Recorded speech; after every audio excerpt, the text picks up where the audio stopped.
Дубайдан учуп келген кыргызстандык контрабандалык iPhone үлгүсүндөгү телефондор менен кармалды. Бул тууралуу бажы кызматы кабарлайт. Маалыматка ылайык, Манас бажысынан контрабандага жана бажы эрежелерин бузууга каршы күрөшүү бөлүмүнүн кызматкерлери тарабынан Бишкек-Дубай багыты боюнча авиакаттамдан келген жүргүнчүлөрдү бажылык тариздөөнүн процессинде 71 даана iPhone үлгүсүндөгү уюлдук телефонду контрабандалык ташып кирүүгө бөгөт коюлган.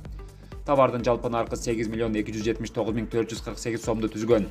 ИАА аттуу жаран жашыл коридор бажы контролу формасын тандап алуу менен бажы органынын кызматкерине декларация үчүн товардын жоктугун билдирген. ИАА андан ары бажы контролу зонасынан чыгып кетүүгө аракет кылганда Манас бажысынын контрабандага жана бажы эрежелерин бузууга каршы күрөшүү бөлүмүнүн кызматкерлери тарабынан кармалган.